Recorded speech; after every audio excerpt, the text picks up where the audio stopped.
Right now, we're seeing the best discounts off original asking prices that we've had in years, and I'm not exaggerating. If you look at the data, the medium discount off of original list price is sitting at about 4.5%.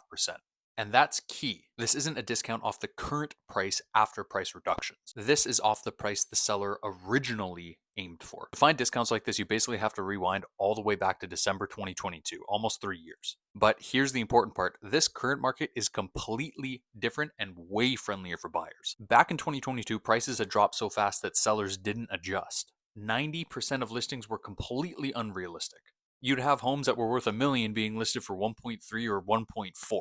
So yeah, the stats showed big discounts, but those discounts were really just overpriced homes eventually selling for true market value. Today is the opposite.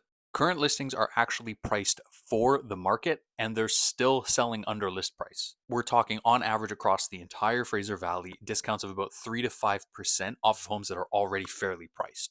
And that is for one simple reason: inventory. In 2022 and even 2023, inventory was extremely low. So even severely overpriced homes still got a lot of showings and interest because buyers didn't have much choice. In other words, sellers could set a high price, hold firm, and just wait. Now, inventory is healthier, sellers understand the market, and prices are actually below where they were at the bottom of 2023. As a buyer, you're paying less right off the hop, and you're probably negotiating for even lower. So let's talk about what a good deal actually is. Price is what you pay.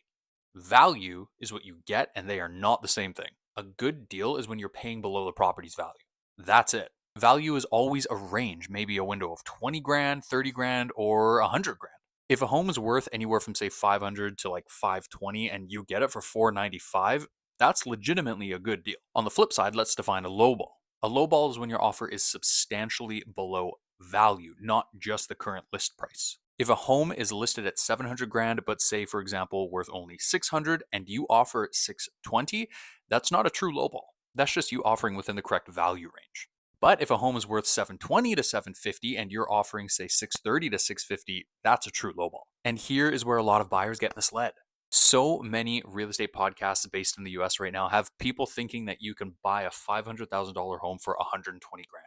That does not happen here. And what's more, those amazing deals are usually on properties that absolutely nobody wants, right? We're talking foreclosures, hoarder houses, drug labs, and they are often bought with private financing for the express purpose of flipping it. That is not the product the average Fraser Valley buyer is looking for. If you're trying to buy a move-in ready townhome around these parts for say 750, you're not going to get it for 620. That's just how it is. The buyer pool is too deep. To put this into perspective, if that same seller listed at say 729, they'd have a lineup out the door. There's no incentive for a seller to accept an offer at 630 just because you ask. So on actual end user homes, we're talking townhomes, condos, and single detached in good condition and in decent areas. A good deal usually looks like this: landing at the lower end of market value, maybe landing slightly below that range if the seller is motivated, or beating the last comparable sale by usually a few percent. A massive steal on a good product does not exist in today's market, but a solid value buy absolutely does. So here's the bottom line. Right now is the best window we've had in about 4 years to get a real discount. Prices are down, sellers are realistic, and more often than not, you can negotiate down past the most recent sale. As with most anything, there is a lot more to talk about than just a simple YouTube video rundown can give you. So if you've been thinking about buying some real estate here in the Fraser Valley, and specifically in cities like Abbotsford or Chilliwack, there's a link in the description right under this video where you can book a time to chat with me so I can explain exactly how you can take advantage of this. I'm a Fraser Valley real estate agent that lives here, works here, and actually knows this market. Thank you for watching. I'll see you in the next one. And as always, I'm Matt, and I'm bringing you down to earth.